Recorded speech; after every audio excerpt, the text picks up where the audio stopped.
ಭಾಷಣ ಮಾಡ್ತೀನಿ. ಎಲ್ಲರಿಗೂ ಶುಭೋದಯ. ವೇದಿಕೆ ಮೇಲೆ ಹಾಜರಾಗಿರ್ತಕ್ಕಂಥ ಪೂಜ್ಯ ಗುರುಗಳೇ ಹಾಗೂ ಊರ ನಾಗರಿಕರು, ಇವತ್ತು 80ನೇ ವರ್ಷದ ಸ್ವಾತಂತ್ರ್ಯ ದಿನಾಚರಣೆಯನ್ನು ನಾವು ಆಚರಿಸ್ತಾ ಇದ್ದೇವೆ.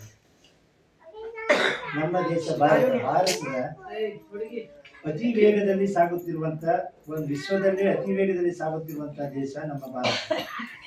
ಇದರಲ್ಲಿ ಜಾತಿ, ಧರ್ಮ, ಸಂಸ್ಕೃತಿ, ಪರಂಪರೆಯನ್ನ ನಂಬಿಕೆಯನ್ನು ಇಟ್ಟುಕೊಳ್ಳುವಂತಹ ದೇಶಗಳಲ್ಲಿ ಒಂದು ಈ ಭಾರತ ದೇಶ. ಇಂಥ ಭಾರತ ದೇಶದಲ್ಲಿ ನಾವು ಇವತ್ತು ಬೆಳವಣಿಗೆಯತ್ತ ಸಾಗ್ತಾ ಇದ್ದೇವೆ. ಹಾಗೆಯೇ ಪ್ರಜಾಪ್ರಭುತ್ವ ದೇಶಗಳಲ್ಲಿ ಒಂದು ಭಾರತ ದೇಶ. ಹಾಗೆಯೇ ಇವತ್ತಿನ ಈ ಒಂದು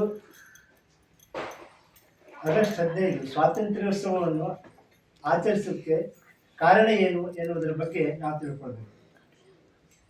ಭಾರತವು ಪ್ರಜಾಪ್ರಭುತ್ವ ದೇಶದ ಜೊತೆಗೆ ಭಾವೈಕ್ಯತೆ, ರಾಷ್ಟ್ರೀಯತೆ ಹಾಗೂ ಪ್ರಜಾಪ್ರಭುತ್ವವನ್ನು ಹೊಂದಿರತಕ್ಕಂಥ ದೇಶವನ್ನು ನಾವು ಯಾವ ರೀತಿಯಲ್ಲಿ ನಾವು ಇಟ್ಕೊಳ್ಬೇಕು ಅನ್ನೋದ್ರ ಬಗ್ಗೆ ಮಾನ್ಯ ಶಿಕ್ಷಕರಂತವರು ತಿಳಿಸಿಕೊಟ್ಟಿದ್ದಾರೆ. ಈ ಒಂದು ಪ್ರಜಾಪ್ರಭುತ್ವ ದೇಶದಲ್ಲಿ ನಾವು ಸ್ವಾತಂತ್ರ್ಯ ಪಡುವುದು ಅಷ್ಟು ಸುಲಭವಾಗಿ ಸಿಗುವಂಥದ್ದಲ್ಲ. ಹಾಗೆಯೇ ನಮ್ಮ ಮಹಾನ್ ನಾಯಕರಾದಂಥ ಲೋಕಮಾನ್ಯ ಬಾಲಗಂಗಾಧರ ತಿಲಕ್, ಪಂಡಿತ್ ಜವಾಹರ್ಲಾಲ್ ನೆಹರು, ವಲ್ಲಭಾಯಿ ಪಟೇಲ್, ಗಾಂಧೀಜಿ ಹೀಗೆ ಮುಂತಾದವರ ಹುತಾತ್ಮರಾಗಿ ನಮಗೆ ಸ್ವಾತಂತ್ರ್ಯ ಬಂತು.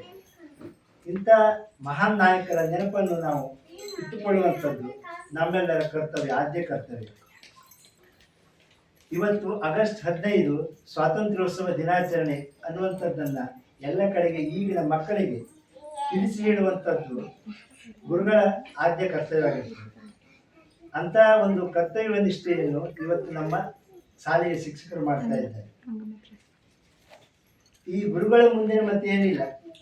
ಅದಕ್ಕೆ ಹೇಳಿದ್ರು, ಗುರು ಬ್ರಹ್ಮ, ಗುರು ವಿಷ್ಣು, ಗುರು ದೇವೋ ಮಹೇಶ್ವರ, ಗುರು ಸಾಕ್ಷಾತ್ ಪರಬ್ರಹ್ಮ, ತಸ್ಮೈ ಶ್ರೀ ಗುರುವೇ ನಮಃ. ಅಂತ ಗುರುಗಳ ಒಂದು ಸಾಕ್ಷಾತ್ಕಾರವನ್ನು, ಅಂತ ಗುರುಗಳ ಕೃಪಾಶೀರ್ವಾದವನ್ನು ಪಡೆದು ನಾವು ಮುನ್ನೋಗಬೇಕು. ಪ್ರತಿಯೊಂದಕ್ಕೂ ಕೂಡ ಗುರುವಿನ ಒಂದು ಗುಲಾಮರಾದರೆ ಮಾತ್ರ ನಾವು ಮುಂದನ್ನು ತಿಳ್ಕೊಳ್ಳಿಕ್ಕೆ ಸಾಧ್ಯ ಆಗ್ತದೆ. ಗುರುವಿನ ಗುಲಾಮನಾಗುವ ತನಕ ದೊರೆಯದಣ್ಣ ಮುಕುತಿ ಅಂತ ಹೇಳಿದ್ದಾರೆ. ಹಾಗೆ ಗುರುವಿನ ಒಂದು ಮಾರ್ಗದರ್ಶನವನ್ನು ಪಡೆದು ನಾವಿವತ್ತು ಮುನ್ನೋಗ್ತಾ ಇದ್ದೇವೆ. ಅಷ್ಟೇ ಅಲ್ಲ, ನಮ್ಮ ಇವತ್ತು 80ನೇ ಸ್ವಾತಂತ್ರ್ಯ ದಿನಾಚರಣೆಯ ಉದ್ದೇಶ ಮತ್ತು ಯಾವುದಕ್ಕಾಗಿ ಆಚರಿಸುತ್ತಿದ್ದೇವೆ, ರಾಷ್ಟ್ರೀಯ ಭಾವೈಕ್ಯತೆ, ಐಕ್ಯತೆ ಹಾಗೂ ಸಾಮರಸ್ಯವನ್ನು ತಿಳಿಸಿಕೊಡ್ತಕ್ಕಂಥದ್ದು. ಇಂಥ ಒಂದು ಕೆಲಸವನ್ನು ಇವತ್ತು ಎಲ್ಲರೂ ಮಾಡ್ತಾ ಇದ್ದಾರೆ. ಗುರುಗಳಾದಂಥ ಶಾಲಾ ಶಿಕ್ಷಕರು ಸಹಿತ ಬಹಳ ಚೆನ್ನಾಗಿ ನಿರ್ವಹಿಸ್ತಾ ಇದ್ದಾರೆ. ಅಂಥವರಿಗೂ ನಾವು ಇವಾಗ ಅಭಿನಂದನೆಯನ್ನು ಸಲ್ಲಿಸಬೇಕು. ಇಷ್ಟೇ ಅಲ್ಲ, ಇದನ್ನು ಮುಂದುವರಿಸಿಕೊಂಡು ಮಕ್ಕಳಿಗೆ ತಿಳಿಸಿ ಹೇಳುವಂಥದ್ದು, ಮುಂದುವರಿಸಿಕೊಂಡು ಹೋಗುವಂಥದ್ದು ಸಹಿತ ನಾವು ಇವತ್ತು ಮಾಡಬೇಕು.